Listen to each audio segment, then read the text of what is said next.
Grande abraço a você que se liga nas redes sociais do Jornal Hoje, também no hoje.com e aqui no nosso canal no YouTube, para continuar conferindo as entrevistas que fazemos com os candidatos a Senado nas eleições de 2018. Hoje, recebemos aqui no estúdio do Jornal Hoje o candidato a senador pelo MDB, Agenor Mariano. Agenor, obrigado pela presença aqui no Hoje, para a entrevista.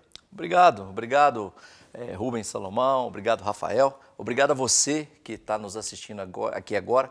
Imagino eu, para estar assistindo uma entrevista de candidato a senador, é porque você é alguém que já despertou e já sabe que precisa conhecer todos os candidatos para fazer bem a sua escolha. Parabéns a você que nos assiste. E é o que nós fazemos aqui no jornal, apresentar a você todos os candidatos nessa série de conversas, comigo, o colunista Rubens Salomão, e com o repórter Rafael Oliveira. Agenor, qual é a estrutura com a qual o senhor conta para fazer campanha ao Senado nesta eleição? O MDB está unido, tem mobilização da militância pelo interior, é uma vaga majoritária, né? Precisa de uma estrutura grande de campanha. Sim, talvez uma das vantagens que eu pudesse enumerar do ponto de vista estrutural da campanha é o fato do MDB ser o maior partido do estado de Goiás.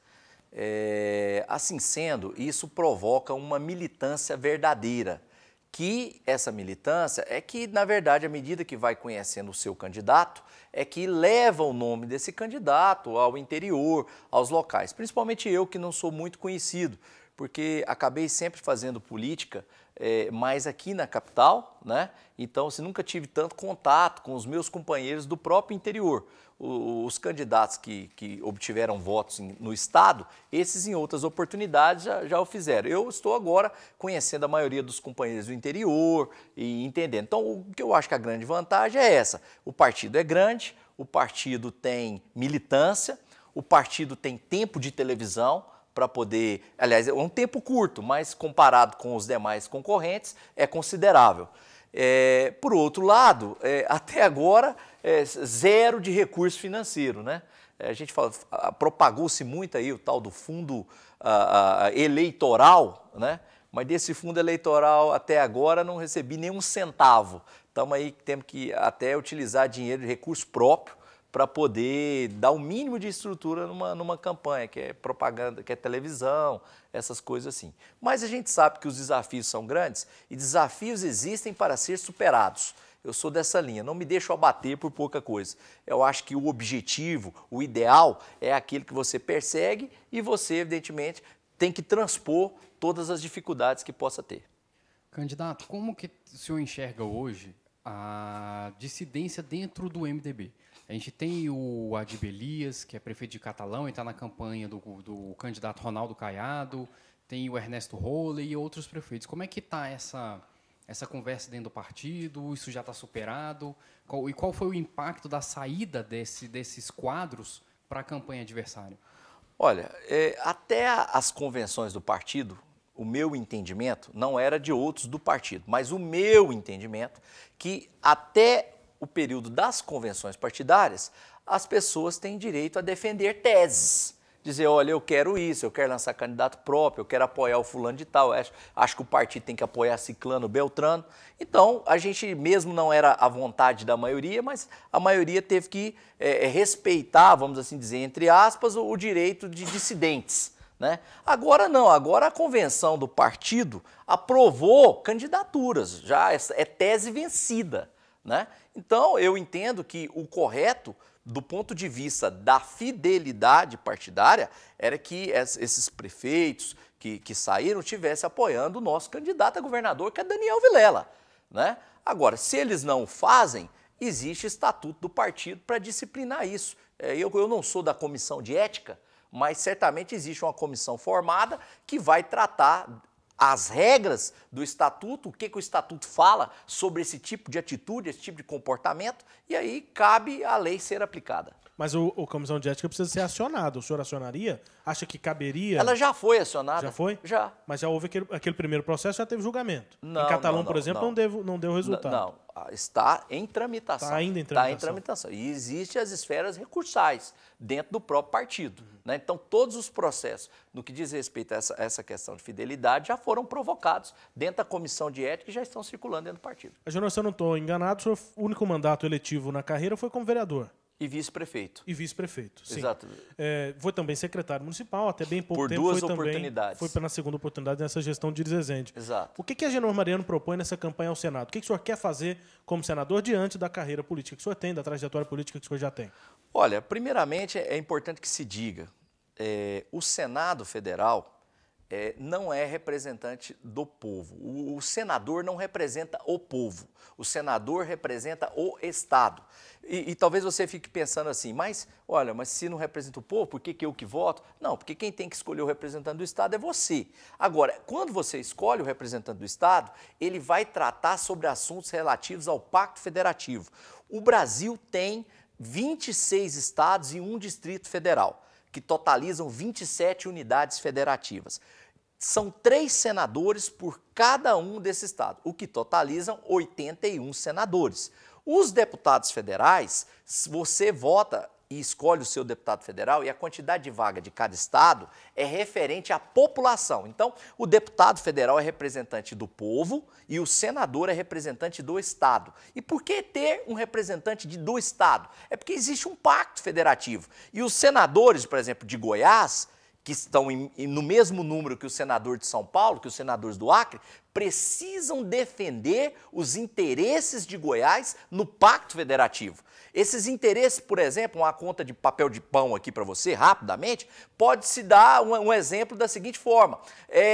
Você contribui, produz, é a 8ª economia econômica do país, o Estado que tem grandes potencialidades turísticas, e aí sabe o que acontece? De repente você descobre que o governo federal está mandando migalhas para você aqui. De quem é o papel de dar o grito, além, evidentemente, do governador? É do senador. É dizer, por que está mandando todo esse dinheiro lá para o Rio de Janeiro, está mandando lá e aqui para Goiás? Por que o VLT não veio para cá? Por que foi para outro estado? Isso é papel do senador. Ou seja, você vai defender os interesses de Goiás no Pacto Federativo. Mas não pode ficar lá dormindo, não. Porque se dormir, o mandato acaba e você não faz nada.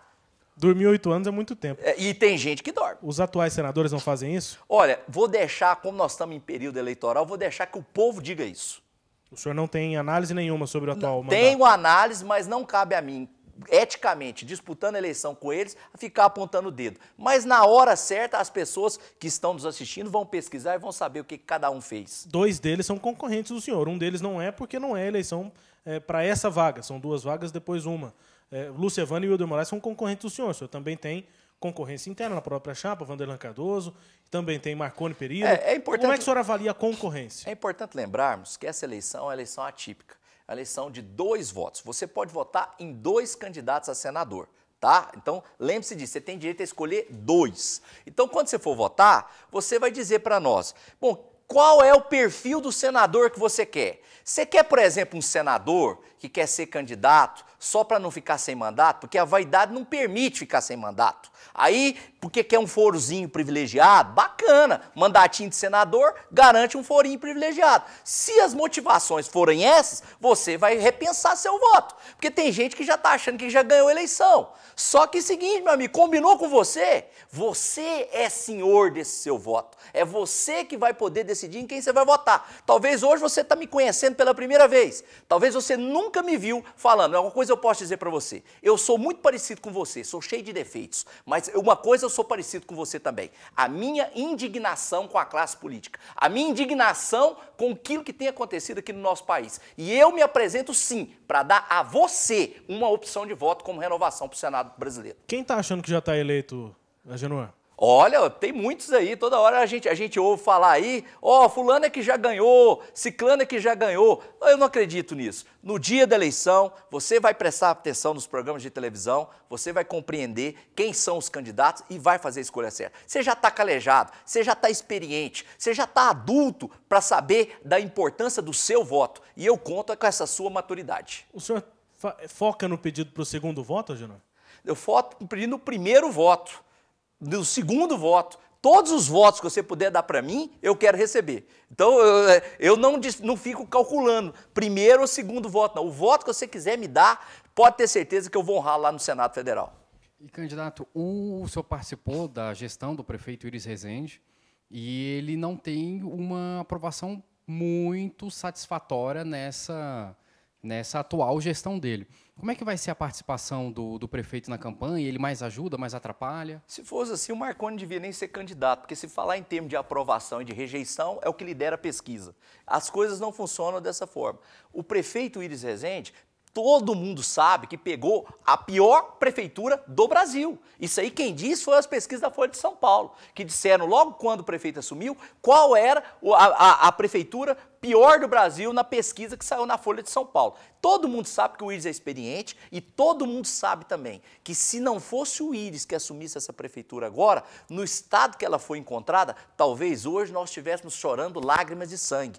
Na situação que está, nesse 1 ano e meio de administração, o Iris já conseguiu melhorar muito a casa daquele que pegou, já está iniciando bons projetos de asfaltamento da cidade e o processo é esse mesmo. Existem cirurgias que precisam ser feitas, que são cirurgias simples, são cirurgias de pronto-socorro. Agora existem outras cirurgias, que são cirurgias de grandes centros cirúrgicos, que demoram 15, 20 horas de cirurgia devido à sua complexidade. Goiânia estava muito enferma, Goiânia estava precisando de fato de um especialista, de um bom médico. E o Iris está terminando a cirurgia e esse paciente, se Deus quiser, vai para o quarto e está se recuperando. Mas e a influência política, candidato? O Iris ajuda na campanha? É um cabo eleitoral para o senhor na campanha ao Senado? Olha, a última pesquisa que saiu diz que mais de 52% votaria num candidato que o Iris indicasse. Será que ajuda ou não? Será que tem um homem que é sucesso de aprovação em todas as administrações que passa, referência do ponto de vista de honestidade, referência do ponto de vista de respeitabilidade, não ajuda? Claro que ajuda.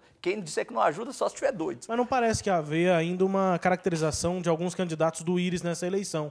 O senhor é o candidato do Iris ao Senado, ele não parece estar, para esses 52% que se veem influenciados pela indicação dele, ele já está participando assim da campanha? Olha, eu acho que todo candidato não pode ser candidato de bolsa de colete, não pode ser candidato, tem que ser candidato do povo.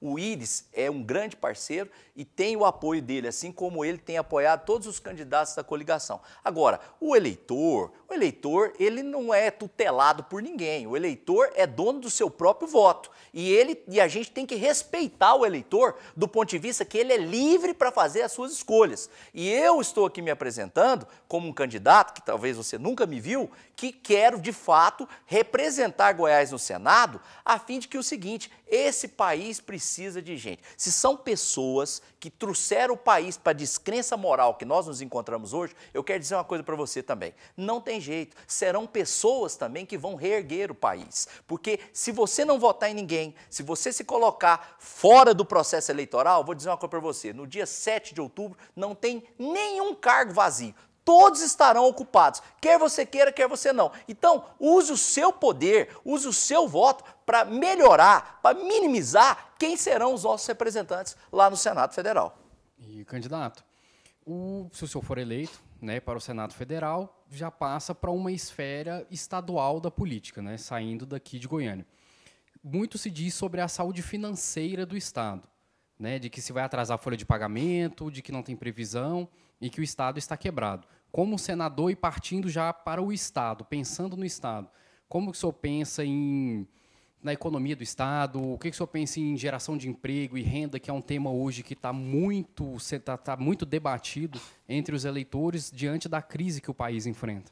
Olha, apesar, Rafael, de ser um representante do Estado no Senado Federal, as decisões são federais, o parlamento é federal. E nós vamos tratar aquilo que beneficia o país, de uma forma geral. O que for aprovado lá não vai beneficiar só Goiás, vai beneficiar ou prejudicar todos os outros estados. O que a gente tem, na verdade, é um sistema tributário muito injusto. Por quê? Porque nós temos um sistema tributário no Brasil que tributa o consumo.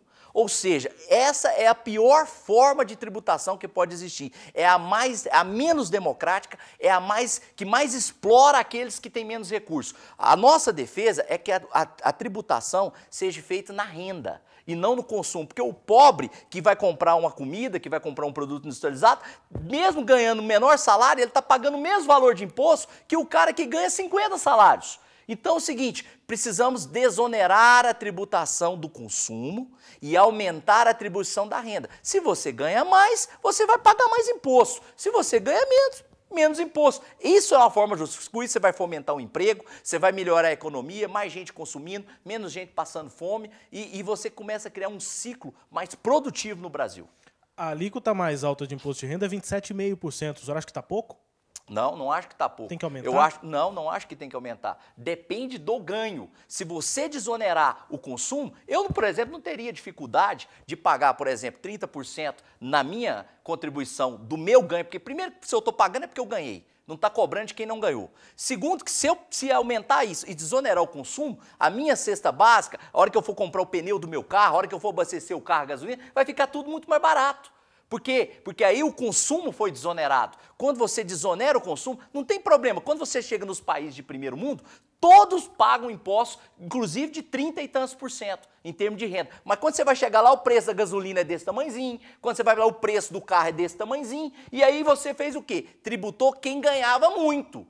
Quem ganha pouco não vai ser tributado. Em compensação, você deu para quem ganha pouco e para quem ganha muito a condição de consumir. Ou seja, você aumentou e melhorou o seu mercado consumidor. Isso é